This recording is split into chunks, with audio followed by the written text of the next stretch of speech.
आज की कहानी की शुरुआत होती है गोपी और कोकिला की बातों से। कोकिला बोलती है, यहाँ पर तो कोई नहीं है, तो तुमने ये केक किसको खिलाई? तुम ये केक तो गहना के लिए लाई थी ना। तभी गोपी कुछ नहीं बोलती है और चुप रहती है। कुछ देर बाद बोलती है कि ये केक गहना नहीं खाई है। तभी वहीं पर गहना ही होती है। कोकिला पीछे मुड़ के देखती है तो वहीं पर गहना खड़ी होती है। गहना भी गोपी का साथ देती है और बोलती है, ये केक तो बहुत अच्छा था गोपी बहन, आप मुझे भी ऐसी केक बनाना सिखाओगे ना?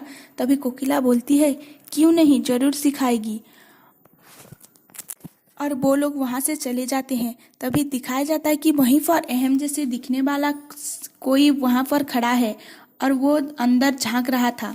दूसरी तरफ दिखाया जाता है कि बापूजी और बा कुछ साड़ी लाते हैं कोकिला और बाकी सभी औरतों के लिए। साड़ी को देखकर उर्मिला मन ही मन बहुत खुश होती है। तभी वहीं पर कोकिला, गोपी और गहना भी पहुंच जाते हैं। गोपी गहना से बोलती है, सॉरी भी और थैंक यू भी तुम्हें, क्योंकि तुमने मेरी झूठ में मेरा साथ दिया। तभी गहना बोलती है, कान्हा जी तो कहते हैं ना, अच्छे काम के लिए झूठ बोलना कोई पाप नहीं है, और आप तो कितने अच्छी है। और फिर बापूजी कोकिला को एक साड़ी सिलेक्ट करके देती है। वो साड़ी मन ही मन उर्मिला ने अपने लिए सोची थी, इसलिए वो मन ही मन बड़बड़ाने लगती है। फिर गोपी को भी साड़ी बाँचने के लिए कहती है। गोपी मन ही मन उस सारी बातों की याद कर रही होती है और वो बोलती है, मैंने केक की बात पे क्यों झूठ बोली, वो मुझे गहना को बता देने चाहिए। तभी गहना दूर खड़ी होती है। गोपी बोलती है, तुम दूर क्यों खड़ी हो, पास आओ, इधर बैठो।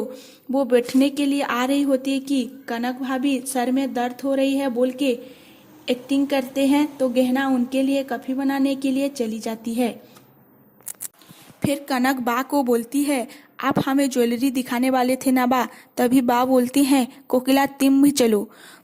बा हेमा को एक हार की ज्वेलरी देते हैं।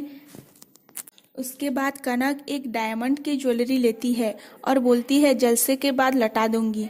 तभी वहीं पर गहना जूस लेकर आती है। कोकिला बोलती है, गहना तुम क्या पहनोगी कल जलसे में? तभी उसे एक इयररिंग देते हैं। तभी गहना मना कर देती है और बोलती है, मैं कल जलसे में नहीं आऊंगी। तभी बा बोलती है, देखो ना, ये कभी भी कोई जलसे में नहीं आती है, इसे मनाना बहुत मुश्किल है। तभी वहीं पर बापूजी भी आ जाते हैं और बोलते हैं, अगर तुम कल जलसे में नहीं आए तो मैं तुमसे बात नहीं करूँगा। तभी तभी गोपी बोलते हैं, मामा गहना पार्टी में जरूर आएगी। तभी बापूजी का कोई कॉल आता है और वो वहाँ से चले जाते हैं। फिर बा उसे वो ज्वेलरी देते हैं। गहना लेने से मना कर देती है। कनक भाभी मन ही मन बोलती है, ये ज्वेलरी तो खानदानी है ना, और बा ने मुझे कभी नहीं दी और इस नौकरानी को दे रही है। तभी कनक ना चाहते हुए भी अपने ही हाथों से वो इयररिंग को देती है गहना को, लेकिन वो लेने से मना कर देती है गहना और बोलती है, मुझे तो कल जलसे में कितने काम करने हैं, तो मैं कहीं इधर उधर रख दी तो वो गुम हो जाएगा, ये मैं नहीं ले सकती हूँ बा। तभी गोपी बोलती है, तुम ये ज्वेलरी तो नहीं ली, लेकिन तुम मेरे लाई हुए लहंगा जरूर पहनना कल। फिर कोकिला एक कानों की झुमका देती है गहना को और बोलती है, कल की जलसे में तुम ये पहनना। कनक अपने कमरे में चली जाती है और गुस्सा करके बोलती है। तभी वहीं पर हेमा पहुंच जाती है। तभी कनक बोलती है हेमा से कि कोकिला ने जो कानफूल दिए हैं गहना को, वो तुम्हें चुराना होगा।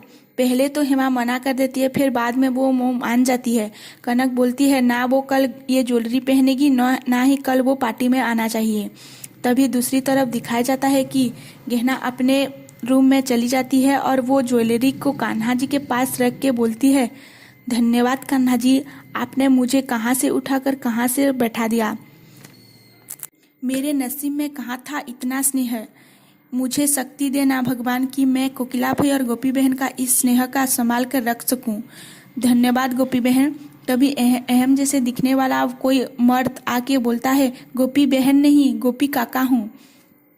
और फिर वो बोलता है, कौन है ये गोपी बहन? तभी गहना बोलती है, इतने बड़े घर के होते हुए भी कितने सादगी है उनमें, दूसरों को जीना सिखा दे, इतना ममता है उनमें। तभी अहम को कुछ कुछ याद आने लगता है। गोपी की कही हुई बातों याद करता है वो। गहना बोलती है, वो सबको अपना लेती है, सबको सम्मान देना सिखाती है, इतना सिखाना चाह और वो तो मुझे भी इतना सम्मान और स्नेह दिया है। तभी अहम जैसे दिखने वाला वो मर्द बोलता है, बस आगे कोई और बात नहीं। तेरे और मेरे सिवा इस कमरे में कोई नहीं आ सकता। मुझे तो पता नहीं है, कोई और भी यहाँ पर नहीं आना चाहिए। तुझे तो पता है ना, मैं ब्रह्मचारी हूँ और यहाँ पर कोई और नहीं आना चाहिए और मैं ये बर्दाश्त भी नहीं करूँगी। तभी गहना गोपी चाचा बोलती है उसे और वो उनको बैठा देती है और उनको पानी भी देती है और वो बोलती है, आप जाइए अपने कमरे में रेस्ट कीजिए गोपी चाचा। तभी वो बोलती है, गहना तुम भी जाओ अपने कमरे में रेस्ट करो। तभी गहना चली जाती है अपने कमरे में। तभी तभी उसकी गोपी काका को कुछ कुछ याद आने लगता है गो। और आज की कहानी यहीं पर ख़त्म हो जाती है। अगर आपको हमारी वीडियो पसंद आया है तो एक लाइक कर दीजिए। अगर आप हमारे चैनल पर नए हो तो सब्सक्राइब करना बिल्कुल भी ना भूलें और बेल आइकन को भी दबा दीजिए। धन्यवाद।